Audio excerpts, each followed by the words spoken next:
began working for North York Community House as a school settlement worker 4 years ago. And I work in one high school and two elementary schools in the Jane and Finch area for almost 2 years. And after working in this position, I went back to school to earn a postgraduate certificate in international development. And then that's when I went to Bogota, Colombia to coordinate a project for marginalized youth. And the objective of the project was to develop their skills so that they became community leaders in charge of transforming their environment. And since I came back from Colombia, I've been working again for North York Community House. First as Youth Opportunities Program Coordinator.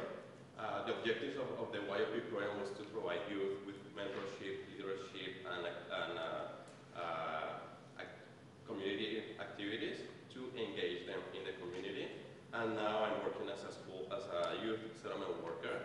I meet one-on-one with newcomer youth in a regular basis, and I also deliver and facilitate group sessions in high schools and also in libraries. Hi, so my name is Jennileee. I know a lot of you are familiar with the SWIS, the SETCH program. For those of you in the crowd who are not, basically, I like to tell the kids that I am the friend of ESL. I think that is a basic way to say it. I am the friend of ESL. And so today, we are going to just show you some of the digital stories that we've made with the students to highlight some of the experiences that they've gone through in their own words. So as part of our presentation, we're going to show, as Jennileee said, digital stories. Who knows what digital stories are, or who has been involved in creating digital stories? Nobody? Okay. So just a couple of people. So basically, digital stories are 2 to 5 minute videos that are created by people from different backgrounds and ages. So participants, they tell a story about a moment of their life that is important for them, and they develop the whole story from this particular moment. Most of them, for example, talk about their process of coming to Canada. So participants write, they write the script. I would say it can take, 60–70% of the whole time. Then they record their voices, and the last part is to put together voices, images, sound, music, and they're in charge of editing their story. So to tell the story the way they want to tell it on their own words. So what you're going to see today, they're not technological wonders. You can imagine the kind of resources that we have in the school to work with. And you can imagine, for any of you who work with ESL students, you know that the literacy piece is not usually there. And so I want you to just, when you're watching these stories, just please appreciate that they're going to have, it's going to be a little bit hard to understand them sometimes, but they tried so hard. Some of them they can't even read. And so what happens is I will read a sentence, I'll say, my name is Fahad, I'm from Tanzania, and he just repeats it back to me. And we record that, right? A lot of times they don't have the pictures from back home to show you, so we have to use sometimes the internet, stock photography, which is also unfortunate. But the reality is that when you're fleeing your home, you don't usually bring your pictures, right? So we understand. And we're going to show you some different things about these students, because we believe that this is really the best way to get to know them. Honestly, if we brought them here today, we always try to invite them, but they freak out. They don't want to. So they just rather show their stories. And so the ones that we have today, we're just going to talk about some basic themes. So we're going to talk about disengagement in school. We're going to talk about the rise of Chinese visa students. We're going to talk about separation and reunification, the impact of that, just like Julia opened up so beautifully, thank you. And we're going to talk about homelessness and the prevalence of newcomer youth going into the gang culture. And we're also going to talk about war trauma. And we're going to do that in less than 30 minutes. So, are you ready? Okay. So yeah, so the first digital story that we're going to show is about disengagement. So normally, parents decide to come to Canada when they decide to come to Canada, they think by coming to Canada, they will give, their children will have more opportunities to do better in life. They will have access to a better education system. Maybe they will have more opportunities to go to a post-secondary education. When they apply and during the whole process, the whole family actually is excited and happy because all the expectations. But when they arrive in Canada, newcomer youth, they feel that they don't fit in this society, in the Canadian society, because I think the problem is that their parents, they never consult them, they never ask them, what do you think about going to a different country? They don't talk about the challenges that they might face here in Canada, learning a new language, for example. So when they come, they feel disengaged, they don't feel that they're part of the Canadian society. So by watching this story, we can see that sometimes the challenges of the settlement process are so great that some youth feel discouraged, they feel disengaged, and they just want to go back to their countries. So they show the key role that we as a settlement workers play to provide them with moral support, to give them good information and referral, and to give them, for example, they need sometimes people to give them a piece of advice and to maybe create goals and to identify all the steps that for them that they need to take in order to achieve that goal.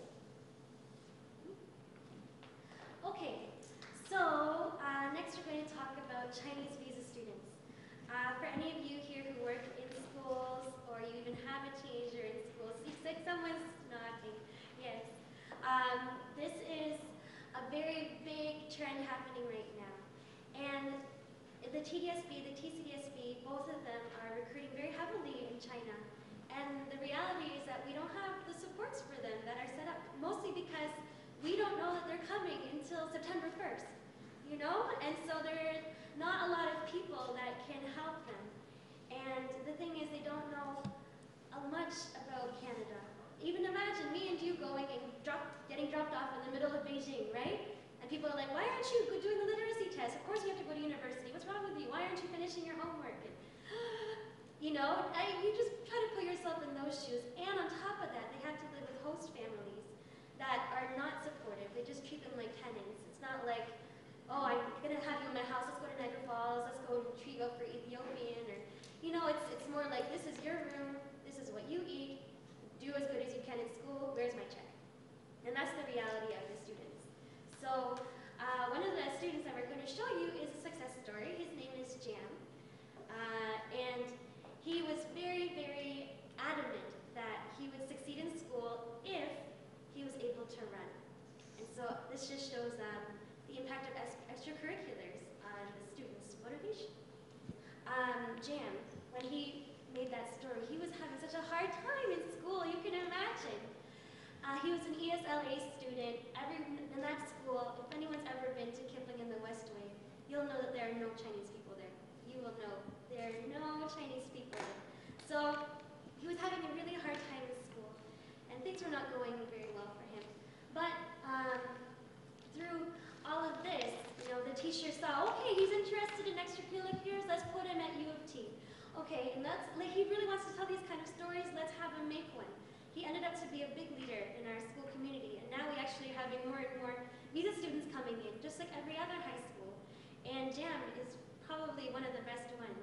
So it's a very good project for him and for the whole school community. The next digital story that we're going to show is about family separation and family reunification.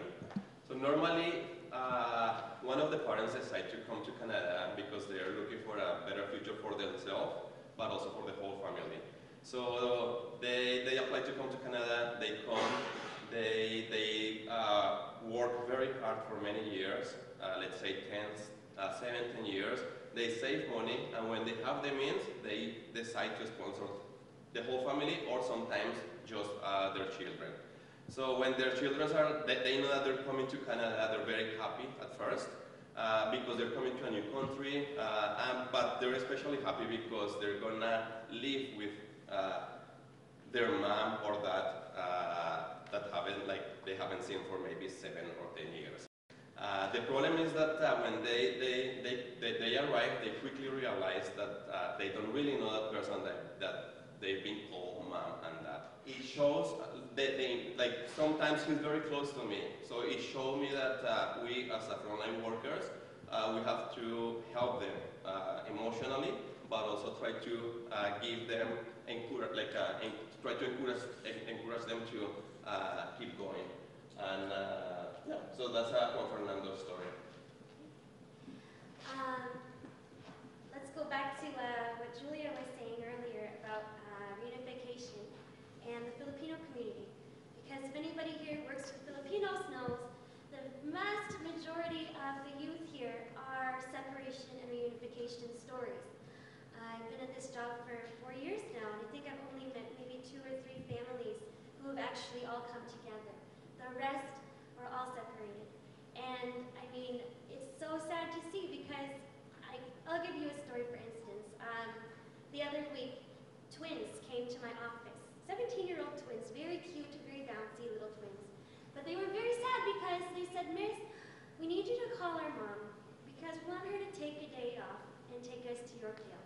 We just want to have some time with our mom." And I was like, "Oh, that's kind of nice. You know, usually teenagers don't want to hang out with their mom." So I gave the call. I thought it would be a nice idea, right? I said, "Oh, hi, you know, your daughters really want to spend time with you, and I thought it would be nice if you went to the mall." And she just freaked out. She's like, "My twins don't understand. I'm trying to find a house because they just came here and we don't have enough space, and it was just got bigger and bigger and bigger." And you know, the kids' priority is always, and I think it always will be, that they want to get to know you. And if you break that, it's going to be very hard to repair that relationship.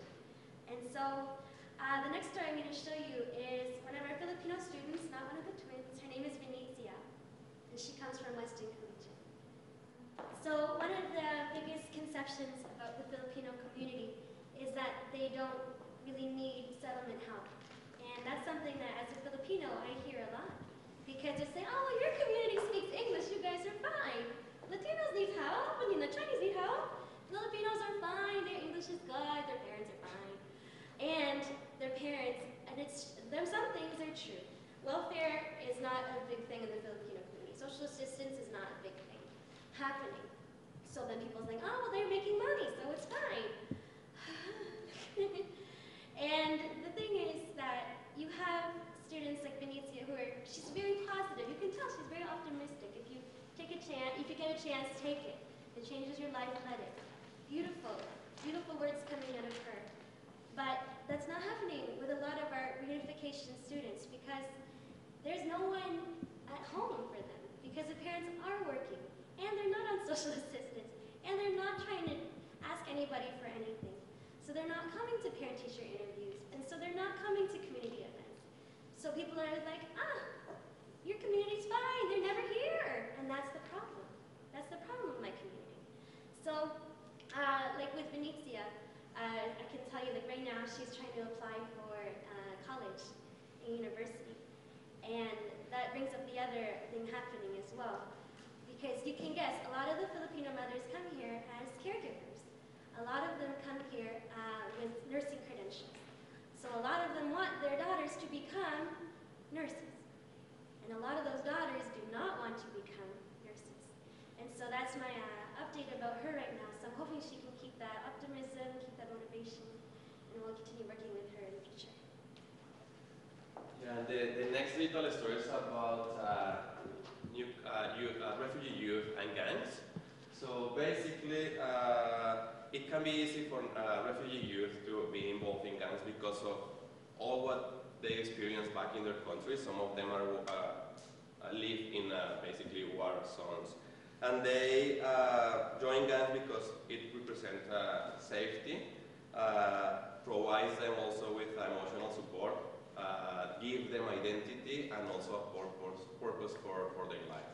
So I'm going to show Kevin's story, and this video tells a lot about especially gangs here in Toronto. So our last story is going to be about Jahid. We haven't shown any stories yet from Afghanistan. And you know, we haven't seen a lot of newcomers coming from there in the last couple of years. I don't know if anyone else has, but I haven't. And so they're coming from other areas. But what Jahid has in common with other students who are coming now is war trauma. And he has such a sad story. It ends happy, I promise, for those of you who are a little bit weighed down by all the sadness. I promise that it ends well. So, see, you might have laughed a little bit. That wasn't his girlfriend, either. Anyway, so digital stories has a huge impact in communities and in schools. For instance, I'll use Jahid as my main example. When we had this project, he had just arrived in Canada, and he had a very, very severe stutter. And it was, you can't really tell because I edited so much out of his voice track that you can't super tell. But I promise you it was there. And the teacher asked him, she said, well, after he started writing this, he came to school. I've never had a student come to school with 6 pages of typewritten things saying, this is what happened to me in my life. And he was shaking. And the teacher said, why are you shaking? And he said, oh, I always shake when I think about these things from my country. And he started to stutter. And she said, when did you start that stutter? And he says, look on page 3. Page 3. So she goes, and that's when the part was about where he watched a decapitation happen. And ever since then, he hasn't been able to shake that. And that was, Digital Stories was our way to find that out. And to get him a speech pathologist, and to get him all the help that he needed, and to make sure that he did get all the support that he wanted to have in Canada. And so, sometimes you think of it as a final, it is a final project of an ESL class. I mean, my projects were.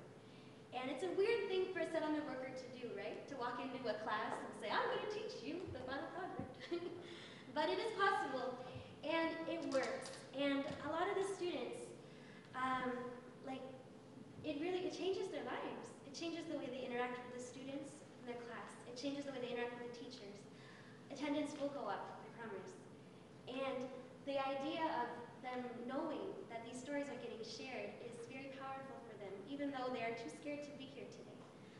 They know that their messages are getting heard, and other students are going to relate, and other workers are going to remember this when they talk to their students.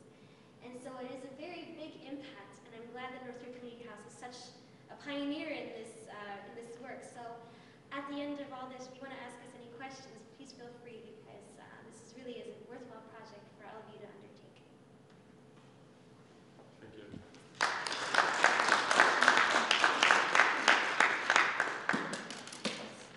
So are there any questions at this point? Would you mind coming up to the, thank you.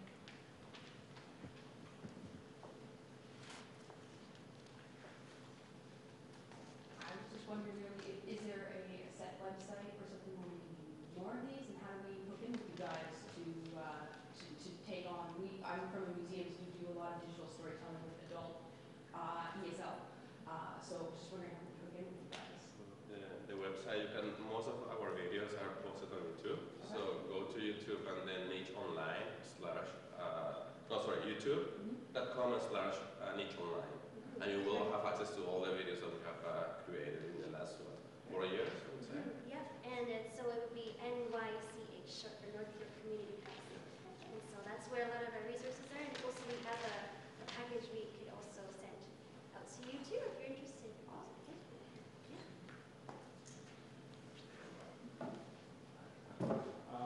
Thanks for the storytelling. I think one question I just had to ask was, maybe first it's a comment. The storytelling is good because it helps, I think, a lot of the youth as a therapeutic kind of exercise also, and a chance to communicate.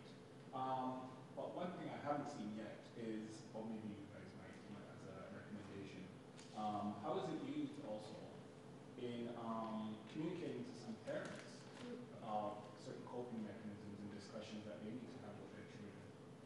Yeah, I actually didn't mention the parent piece. That's a very good option because when we, especially, there are 2 places where this ends up with parents. One of them is at parent counseling meetings. It's always a very big deal when a kid finishes a story.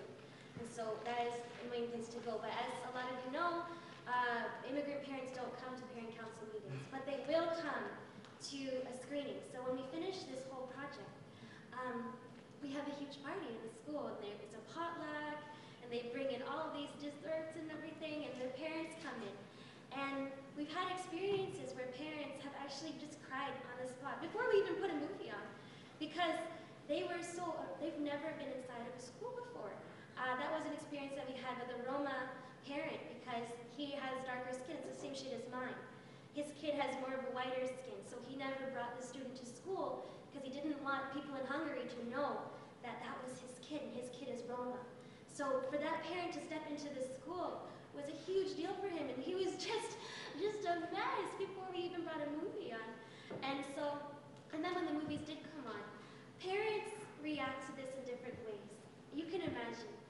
Some parents, they don't really think that their kids are going to have an issue, because their kids don't worry about, mortgages and bills and anything really to do with anything except for school. How hard could it be to be a teenager in Canada? It's not that bad. But when they see these kind of stories, they see the baggage that the kids bring with them. Immigrant parents don't talk about these kind of things, and it's because they already have enough baggage of their own. That makes sense. And so that is definitely the main place that the stories would go. Also, during the summertime, I don't know if you've heard of a NOW program, Newcomer Orientation Week. So in the summer, when all the teachers are off, no one thinks that the settlement worker is working, but they are. One of them, our main superstars is right there. Her name is Irma Hercules, and she's been doing the program at Madonna CSS. And so when we have the parent workshop during that Newcomer Orientation Week, all the kids are off doing something else. We pull all the parents aside in another room, and if we would like to, we show them the student stories. That way they get to see too. And you can imagine what it feels like. That's not even their kid on stage or on the screen, right? But they're just a mess because they don't realize it. And we have stories from all different students from all different countries, so something is going to touch them at some point. So those are two of the really big places that we bring it. The last place that we also bring it to, if parents are coming, well, they come in my school, but I know they don't come in other schools, is the staff meetings.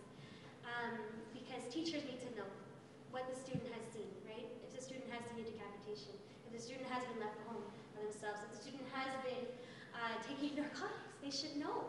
They should know, and they shouldn't look at a student just as, you don't come to school, you are a bad student, right? So a story like this opens that up, opens up that discussion. Any other questions?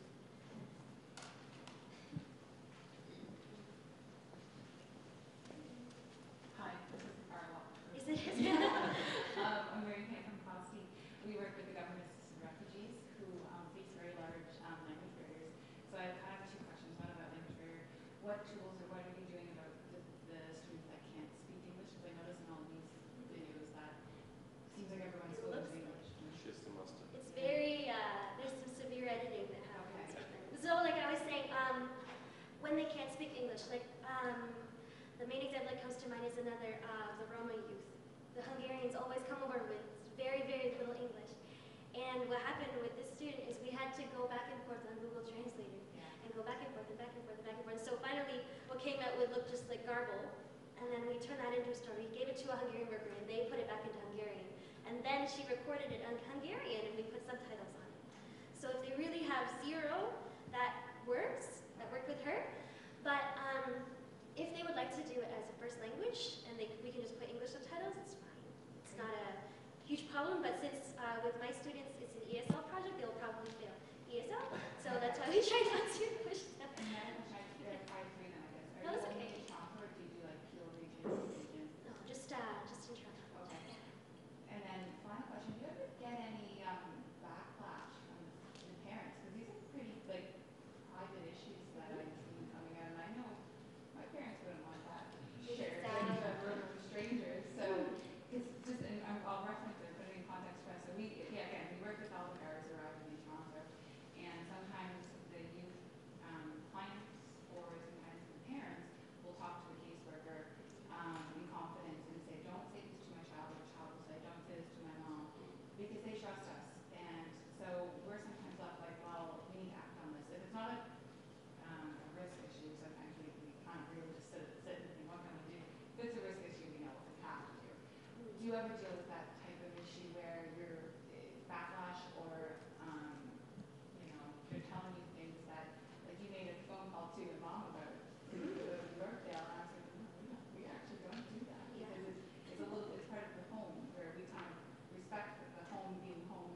they don't ask the parents to come, and we keep it quiet, and it's fine.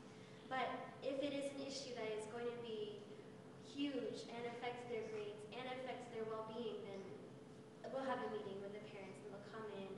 We'll try to, not about the digital story, we'll say, we saw this in class. We won't show it to you, but we saw this happening in class, and let's talk about it. And that's happened a lot. We brought in like the social workers and psychologists and the people, the CCBT people came in. The school that we have has a lot of refugee students and a lot of war trauma and a lot of sad stories. And that's okay if you want to tell it,